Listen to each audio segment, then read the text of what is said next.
नमस्कार, मेरा नाम चार्ली है। आज हम पार्ट 2 रिबॉन्डिंग, स्मूथनिंग या स्ट्रेटनिंग, आप कुछ भी कहिए, उसके पार्ट 2 को समझेंगे, जिसमें हम पढ़ेंगे केमिकल की टेक्निकल नॉलेज के बारे में, न्यूट्रलाइज़र के बारे में और प्रोसेस के बारे में।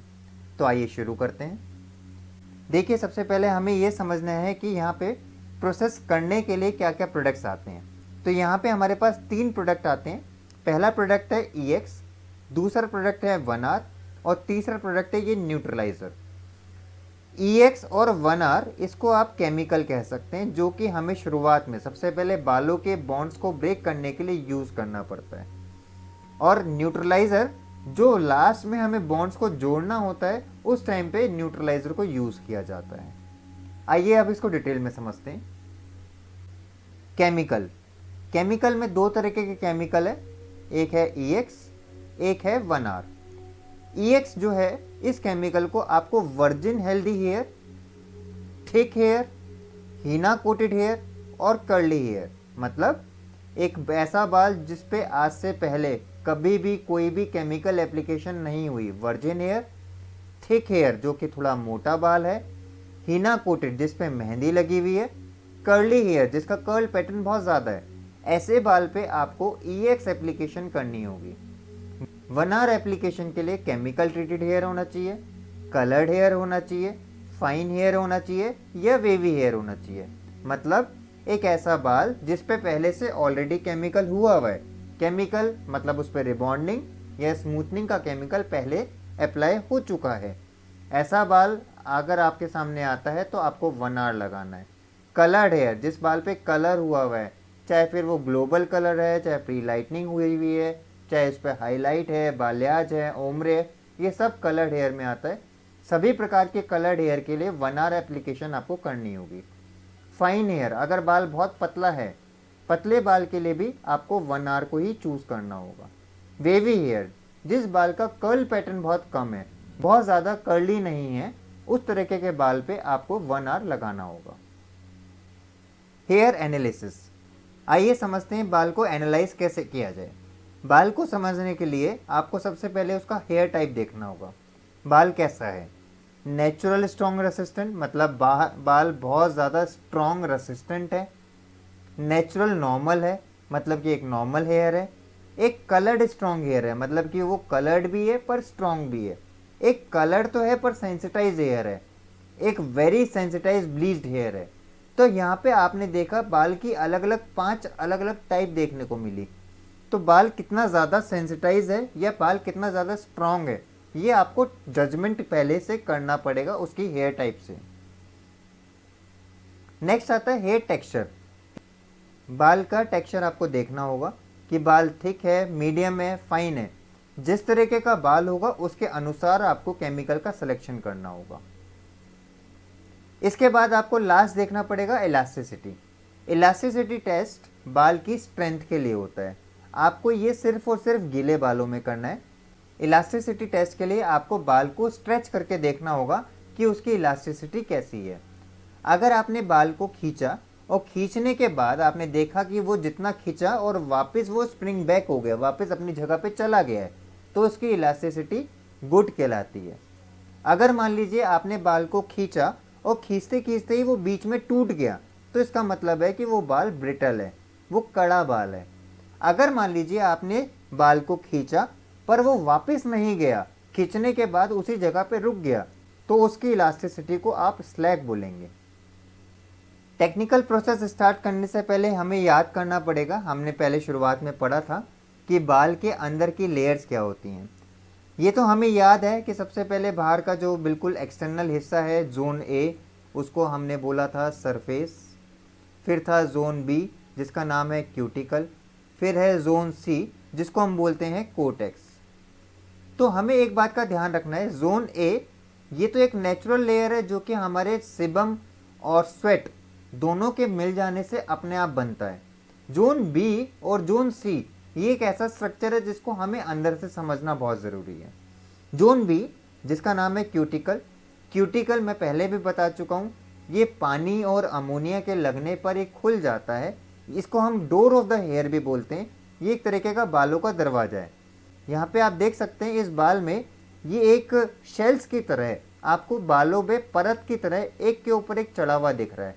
ये जो शेल्स यहाँ पे दिख रहे हैं, इन शेल्स को हम क्यूटिकल बोलते हैं। इन क्यूटिकल्स के खुल जाने के बाद आप बाल के अंदर कुछ भी डाल सकते हैं और बाल के अंदर से कुछ भी निकाल सकते हैं।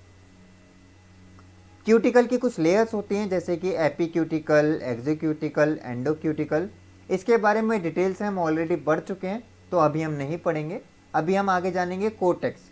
कोटेक्स की पहली लेयर कोटिकल सेल होती है। कोटिकल सेल्स के अंदर मैक्रोफाइब्रिल्स होते हैं, मैक्रोफाइब्रिल्स के अंदर माइक्रोफाइब्रिल्स होते हैं, माइक्रोफाइब्रिल्स के अंदर प्रोटोफाइब्रिल्स होते हैं, प्रोटोफाइब्रिल्स के अंदर होती है केराटिन चेन्स, और इन केराटिन चेन्स को जोड़ के रखने का काम करते हैं बॉन्ड्स। इन बॉन्ड्स के ऊपर हमें प्रोसेस करना होता है, इन बॉन्ड्स को हमें ब्रेक करना होता है, उन बॉन्ड्स को एक नई शेप में लाकर हमें रीजॉइन कराना होता है, तब हम वहाँ पे रिबॉन्डिंग, स्मूथनिंग या स्ट्रेटनिंग का प्रोसेस कर पाते हैं। तो आइए शुरू करते हैं इस टेक्निकल प्रोसेस को समझना। रिबॉन्डिंग के टेक्निकल प्रोसेस में सबसे पहला फेस आता है उसे बोलते हैं रिडक्शन फेस, उसको फेज़ 1 भी कहा जाता है। रिडक्शन फेस में अगर आप ध्यान से देखें, इसको एक तरीके का बाल माने आप, तो इस बाल में ये क्यूटिकल्स हैं। ये क्यूटिकल्स जैसे ही आपने केमिकल इस पे अप्लाई किया, केमिकल के अंदर मौजूद अमोनिया, इस अमोनिया की वजह से ये क्यूटिकल्स खुल जाते हैं और आराम से वो केमिकल बालों के अंदर पेनिट्रेट होना शुरू हो जाता है। उस केमिकल के अंदर एक एसिड होता है जिसका नाम है थायोग्लाइकोलिक एसिड। थायोग्लाइकोलिक एसिड, ये एसिड बालों पे जाके बॉन्ड्स पे प्रोसेस करना शुरू कर देता है। अभी फेज़ 1 के अंदर हमें यही समझना है कि बालों पे केमिकल को अप्लाई किया, केमिकल में मौजूद अमोनिया की वजह से बालों का क्यूटिकल खुल गया, और क्यूटिकल खुलने के बाद वो केमिकल पेनिट्रेट होना शुरू हो गया। फिर आता है नेक्स्ट फेज, रिडक्शन फेज ही बोलते हैं इसको भी, फेज 2। फेज 2 के अंदर ये थायोग्लाइकोलिक एसिड जो मैंने बताया आपको, ये थायोग्लाइकोलिक एसिड बीच में मौजूद इन बॉन्ड्स को सेपरेट कर देता है। आपने देखा होगा, मैं पिछले वाली स्लाइड फिर से दिखाता हूँ। यहाँ पिछले वाली स्लाइड्स में ये सारे बॉन्ड्स जुड़े हुए थे, ये बॉन्ड्स आपको यहाँ पे जुड़े हुए दिख रहे हैं। आपको याद होगा हमने जब बॉन्ड्स पढ़े थे तो बॉन्ड्स दो तरीके के थे, एक थे स्ट्रॉन्ग बॉन्ड, एक थे वीक बॉन्ड। स्ट्रॉन्ग बॉन्ड का नाम था सल्फर बॉन्ड, जिसको हम डाइसल्फाइड बॉन्ड भी बोलते हैं। और वीक बॉन्ड दो तरीके के थे, एक था सेलाइन बॉन्ड, एक था हाइड्रोजन बॉन्ड। वीक बॉन्ड को तोड़ने के लिए आसानी से अगर आप हीट देंगे या पानी की मदद लेंगे तो ये बॉन्ड्स को ब्रेक किया जा सकता है, पर स्ट्रॉन्ग बॉन्ड को तोड़ने के लिए ये थायोग्लाइकोलिक एसिड की ज़रूरत पड़ती है। तो आपने देखा अगले फेज के अंदर, रिडक्शन फेज 2 के अंदर, जैसे ही थायोग्लाइकोलिक एसिड इस बाल के अंदर एंटर किया, उसने इन बॉन्ड्स को दो हिस्सों में बांट दिया। सल्फर बॉन्ड दो अलग अलग हिस्सों में बट गए और कोने पे हाइड्रोजन बॉन्ड आके बैठ गया। आपने ध्यान से देखा हो, ये सल्फर बॉन्ड SS और HH, ये हाइड्रोजन अलग से बीच में सेपरेशन के लिए बैठ गया।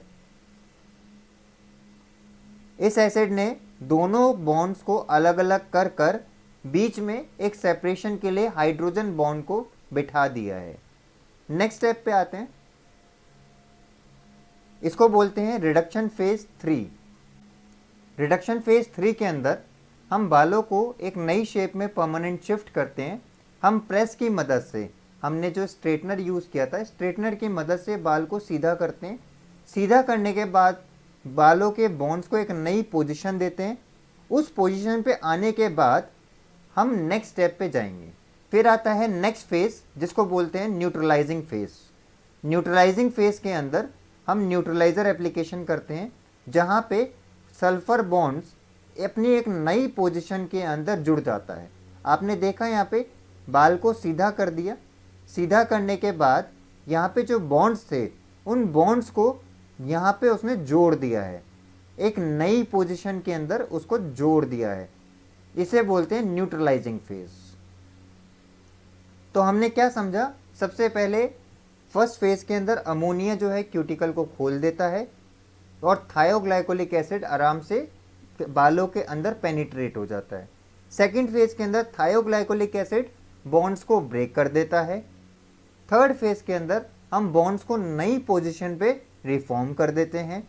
और फोर्थ फेज न्यूट्रलाइजिंग फेज में हम बॉन्ड्स को नई पोजीशन पे जोड़ देते हैं। इस तरीके से ये 4 फेजेस में अलग अलग लेवल पे रिबॉन्डिंग का प्रोसेस कंप्लीट होता है। ज़्यादा जानकारी के लिए एक हमारी वीडियो है, रिबॉन्डिंग जंक्शन हमारे फीचर चैनल है, उस फीचर चैनल पे आप मिस्टेक्स ड्यूरिंग स्ट्रेटनिंग की एक वीडियो है, उसको ज़रूर देखें, उस पर आपको इसके बारे में पूरी जानकारी मिल जाएगी। अगले पार्ट में हम पढ़ेंगे प्री ट्रीटमेंट क्या होता है, स्मार्ट बॉन्ड क्या होता है, कलर रिफ्रेश एप्लीकेशन क्या होती है और हमें घर के केयर के लिए क्या यूज़ करना चाहिए। आज के लिए इतना ही, धन्यवाद।